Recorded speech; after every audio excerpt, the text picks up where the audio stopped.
السلام علیکم ګرانو کتونکو ښه راغلاست. امید لرم چې ټول به روغ جوړ یې. زه یم جاوید خان. ګرانو کتونکو که چیرته تاسو وغواړئ چې د برازیل بشردوستانه ویزې لپاره د پولیسو سرټیفیکیټ یا کرایمینل ریکارډ او یا هم د ټیکټو د مصارفو ورکه په بشپړ ډول باندې په منظم ډول باندې جوړه کړئ، نو ګرانو کتونکو په دې ویډیو کې زه تاسو سره مکمله طریقه شریکوم چې تاسو څنګه کولی شئ د برازیل بشردوستانه ویزې د ترلاسه کولو لپاره دغه دواړه ډېرې مهمې او اړینې ورکې چې یو ته د پولیسو سرټیفیکیټ ویل کیږي، کرایمینل ریکارډ هم ورته ویل کیږي، عدم مسؤلیت هم ورته ویل کیږي، او بله ورکه ګرانو کتونکو یا بل سند چې هم ډېر مهم دی هغې ته د ټیکټ مصارف ویل کیږي. کله چې ګرانو کتونکو تاسو د دغې ویزې لپاره اپلای وکړه او ګرانو کتونکو ستاسو د اپاینټمنټ یا مصاحبې وخت راغی، نو ګرانو کتونکو کله چې تاسو کونسلګرۍ ته ورځئ او خپل اړین او ضروري اسنادونه ځان سره وړئ، نو ګرانو کتونکو په اسنادونو کې دغه دواړه ورکې هم ډېرې مهمې دي. دا به هم تاسو له ځانه سره وړئ، نو هغه وخت کې به ګرانو کتونکو ستاسو انټرویو یا اپاینټمنټ هم کامیابیږي او ستاسو ویزه به هم پراسیس ته ځي. ګرانو کتونکو ډېری هیوادوالو، ډېری کتونکو او ډېری زموږ د چینل مینوالو غوښتنه کړې وه چې آیا دغه دواړه ورکې به څنګه جوړیږي، له کوم ځینه به جوړیږي، طریقه کار یې څه دی، او ګرانو کتونکو دغه ورکې آیا مهمې دي که نه دي. نو دغه ټول معلومات ګرانو کتونکو په همدې ویډیو کې زه تاسو سره شریکوم. خو مخکې له دې نه خوږو دوستانو چې د مکملې ویډیو په طرف لاړ شو، که چیرې تاسو زموږ یوټیوب چینل ته نوي یاستئ مهرباني وکړئ چینل ته راشئ، چینل ځان سره سبسکرایب کړئ، ورسره خوا کې د بیل یا ګینټې نشان کېکاږئ، اول ته بیا آل انتخاب کړئ ترڅو تاسو له ټولو نوي ویډیوګانو نه په وخت سره خبر شئ. همدغسې ګرانو کتونکو د ویډیو لپاره یو لایک هم ضروري دی، ویډیو ځان سره لایک کړئ. همدغسې ګرانو کتونکو که چیرته له دغې ویډیو نه څه ناسم معلومات ترلاسه کړه، ویډیو د خپلو نورو ملګرو سره ضرور شریکه کړئ. ګرانو کتونکو په دغې دواړو سندونو کې اوله کومه ورکه چې ډیره زیاته مهمه ده او حتمي ده چې تاسو یې باید له ځانه سره ولرئ، ځان ته یې جوړه کړئ. ګرانو کتونکو تاسو په قانوني بڼه هم اخیستلی شئ، خو که چیرته ګرانو کتونکو تاسو په داسې یو هیواد کې یاستئ یا په داسې یو ځای کې یاستئ چې هلته کې امکانات نه وي چې دغه ورکه تاسو د وزارت داخلې نه یا په قانوني بڼه باندې جوړه کړئ، نو ګرانو کتونکو دغه کوم فارمټ چې ستاسو مخ ته ښکاري دغسې هم جوړولی شئ. د دې فارمټ دقیق او مکمل معلومات به زه هم تاسو سره شریک کړم. خو مخکې له دې نه ګرانو کتونکو دغې ورکې ته ویل کیږي افیډیویټ افارمینګ نو کرایمینل ریکارډ، عدم مسؤلیت، او ځینې کسان ورته د پولیسو سرټیفیکیټ هم وایي. ګرانو کتونکو که چیرته تاسو غواړئ چې دغه ورکه په قانوني او اصلي بڼه باندې جوړ کړئ او ستاسو د اوسېدلو موقعیت په افغانستان کې وي، نو ګرانو کتونکو تاسو به وزارت داخلې ته ورځئ. هلته کې به ګرانو کتونکو تاسو خپل درخواست یا عریضه وړئ، بیا هلته کې تاسو بایومیټریک کیږئ او د بایومیټریک نه وروسته ګرانو کتونکو تاسو ته مکتوب درکوي. هغه مکتوب وزارت خارجې ته وړل کیږي. وزارت خارجه ګرانو کتونکو تاسو ته دغه کرایمینل ریکارډ یا عدم مسؤلیت جوړوي. ګرانو کتونکو په ځینې حالاتو کې دغه ورکه تاسو ته فزیکي ډول باندې درکوي، لاس په لاس باندې، او په ځینې حالاتو کې ګرانو کتونکو بیا تاسو ته یو سیریال نمبر درکوي. هماغه سیریال نمبر ګرانو کتونکو که چیرته تاسو بشردوستانه ویزه د برازیل اخلئ یا د بل ځای اخلئ، ځان سره کونسلګرۍ ته وړئ، کونسلګرۍ ته سیریال نمبر ورکوئ، ستاسو دغه سند چې د کرایمینل ریکارډ یا عدم مسؤلیت په نوم دی، دا مخکې له مخکې نه د وزارت خارجې لخوا د هماغه یاد شوي هیواد کونسلګرۍ ته لیږل کیږي.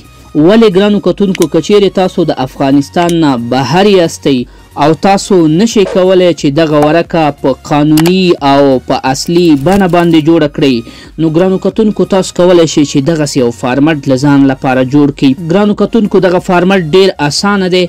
سر کې دغلته کې عنوان دی افیډیویټ افارمینګ نو کرایمینل ریکارډ، او له دې نه وروسته ګرانو کتونکو دغه اول پرګراف چې دی دا څو جملې چې دي په دې کې تاسو خپل ځان معرفي کوئ، تاسو خپل د پاسپورت نمبر لیکئ، او له دې نه وروسته ګرانو کتونکو تاسو د دې خبرې ذکر کوئ، یادونه کوئ چې تاسو په افغانستان کې څومره ژوند کړی دی، نو هغه وخت کې تاسو کم جرم نه لرودو، کم قانوني مشکل مو نه لرودو، چیرته بندي شوي نه یاستئ، نو ګرانو کتونکو دلته کې تاسو خپل دغه د جرم ډیکلیریشن کوئ چې مطلب تاسو کرایمینل ریکارډ نه لري.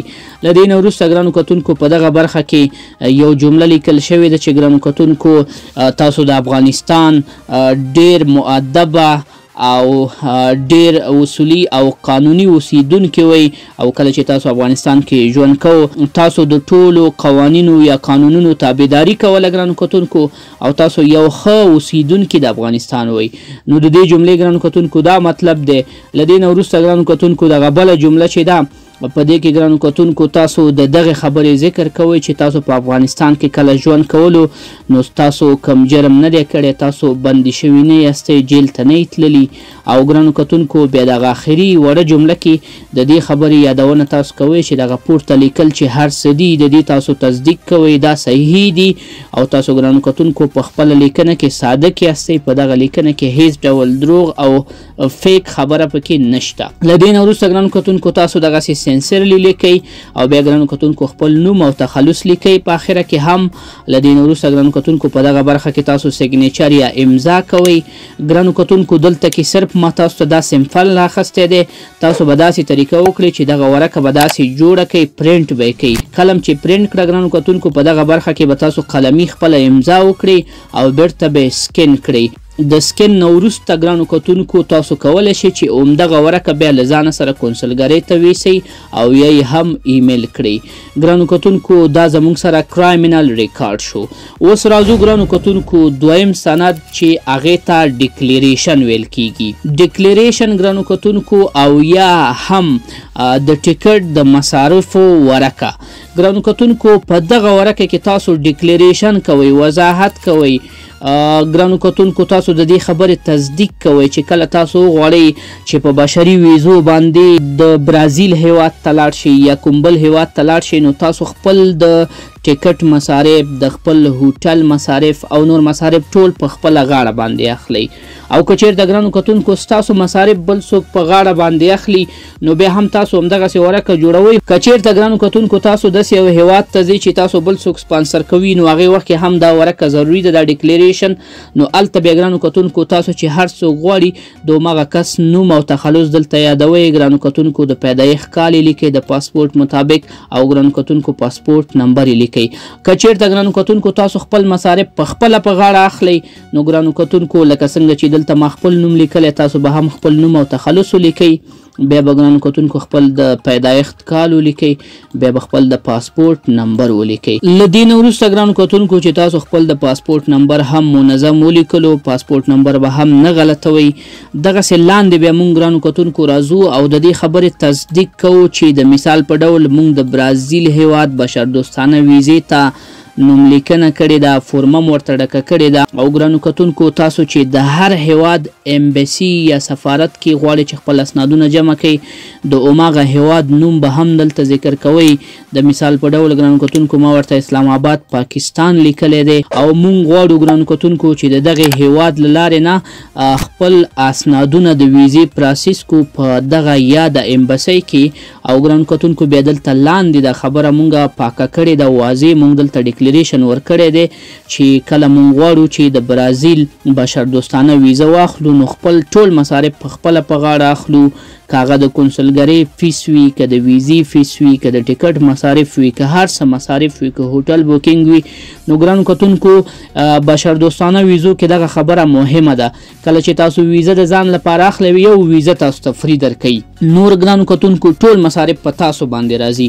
نو ګرانو کتونکو دا ورقه ضروري ده، دا به تاسو حتما جوړوئ. تاسو به همدغسې یو فارمټ جوړ کړئ لکه څنګه چې دا ما جوړ کړی دی. که ډایرې کې کاپي کوئ هم مشکل پکې نشته.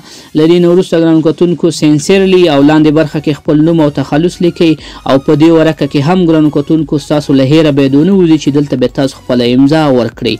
ګرانو کتونکو دغه ورقه هم چې مکمله تر دې برخې پورې جوړه کړه بغیر له امضا نه ګرانو کتونکو نو تاسو به داسې طریقه وکړئ دا به پرنټ کړئ.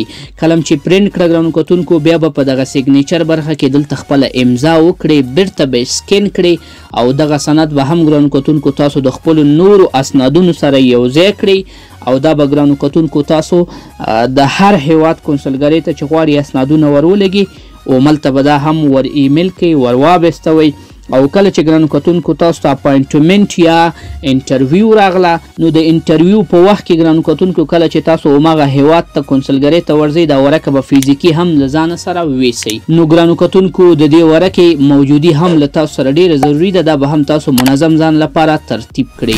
خوږو دوستانو په دغه طریقه باندې تاسو کولی شئ چې دغه دواړه مهمې ورکې چې یو کرایمینل ریکارډ دی او بل ډیکلیریشن دی ځان لپاره برابر کړئ.